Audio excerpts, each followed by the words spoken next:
అమ్మవారికి 329వ నామం కాంతాయై నమః. కాంత అంటే కామింపబడినటువంటిది. జగత్తుకే అధినాథుడైన కామేశ్వరునిచే కామింపబడినటువంటిది కాబట్టి అమ్మవారు కాంత అని ఒక అర్థం. ఎవరి కారణం వలన బ్రహ్మకు ద్వితీయ పరార్థ సమాప్త కాలంలో అంతం కలదో ఆమె కాంత అని ఇంకో అర్థం. కం అనే అక్షరం బ్రహ్మను సూచిస్తుంది. బ్రహ్మము అంతఃస్వరూపంగా గలదంటే బ్రహ్మకు అధిష్టాత్రి అని ఇంకో అర్థం. అందరూ చివరకు ఎవరి సాన్నిధ్యాన్ని చేరుదామని కోరుకుంటారో ఆమెపైనే అంటే ఆ కాంతపైనే ధ్యాస తగ్గి ముక్తికాంతపై ధ్యానం పెరగాలి. రక్తికాంతపై ధ్యాస తగ్గి ముక్తికాంతపై ధ్యానం పెరగాలి. ఈ రక్తికాంత ముక్తికాంత అనే పాట వస్తేది ఈ మనం ఒక సినిమాలో చూస్తా ఉన్నాను. నాగేశ్వరరావు గారు కూడా వేశారు ఆ సినిమా. నన్ను పాలింపక నడిచి వచ్చితో అని పాడతాడు. వేమన దీనికి ఉదాహరణ. అది రక్తికాంత మీద ధ్యాస తగ్గించుకుని ముక్తికాంత వైపు వెళ్ళాడు కదా, అది కూడా చెప్పుకోవచ్చు ఎగ్జాంపుల్గా. వేమన యోగి వేమన రక్తికాంతపై ధ్యాస తగ్గించుకుని ముక్తికాంతపై ధ్యానాన్ని పెంచుకున్నాడు, అందుకే యోగి అయ్యాడు. అమ్మవారి యొక్క 330వ నామం కాదంబరీ ప్రియాయై నమః. కాదంబరి అంటే పరవశించుటను, ప్రియ అంటే ఇష్టపడినది. ఎటువంటి పరవశాన్ని ఇష్టపడుతుంది అమ్మవారు? మధు మద్యం దీనిని సేవించడం వలన తన్మయీకరణం పరవశత్వం ఒళ్ళు తెలియకపోవడం వస్తాయి. అలా సేవించడం వల్ల వచ్చేదాన్ని కాదంబరి అనాలి.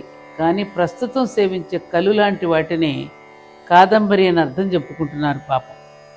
అంతేకాదు అమ్మవారికి ప్రీతికరమైనదని నచ్చజెప్పుకుని తమకు తామే అమ్మవారి భక్తులమని చెప్పుకునే కొందరు కళ్ళు తాగుతూ ఉంటారు.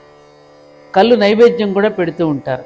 ఇవన్నీ వామాచారం కిందకు వస్తాయి. పరవశించుటకు ఇష్టపడునని ఈ నామానికి అర్థం. అమ్మవారి యొక్క 331వ నామం వరదాయై నమః. ఇది 3 అక్షరాల నామం. వరద అంటే వరములను ఇచ్చునది. వరములు అంటే కోర్కెలను అర్థం కాకుండా శ్రేష్టమైన అంటే శ్రేయస్సును కలుగజేయినవి అని అర్థం చెప్పుకోవాలి. లేకపోతే మనం కోరే అడ్డమైన కోర్కెలను కూడా అమ్మవారు తీర్చవలసి వస్తుంది. కాదంబరీ స్థితికి పోయినప్పుడు కోరవలసినదేమిటో తెలుస్తుంది. కోరినవి పనికి రావడం కాకుండా పనికి వచ్చేవే కోరే స్థితికి రావాలి మనం. అప్పటి స్థితిలో కోరే కోరికలను వరములు అంటారు. అట్టి వరములను ఇచ్చున్నది అమ్మవారు. బాగా అర్థం చేసుకోవాలి. అమ్మవారికి వరద ముద్ర లేకపోయినా అమ్మవారి చరణయుగళమే భక్తుల కోరికలను మంచి ఫలాలిస్తాయని సౌందర్యలహరిలో శంకరాచార్యుల వారు చెప్తారు. యజ్ఞయాగాదుల్లో చివరకు ఋత్విక్కులకు బ్రాహ్మణులకు దక్షిణలు సంభావనలు యజమాని ఇస్తూ ఉంటాడు. ఆ విధంగా యజమాని రూపంలో వరదక్షిణను ఇచ్చి అమ్మవారిని వరద అని చెప్పవచ్చు. వరములను ఇచ్చునది, యజమాని రూపంలో దక్షిణను ఇచ్చునది అని ఈ నామానికి అర్థం చెప్పుకోవచ్చు.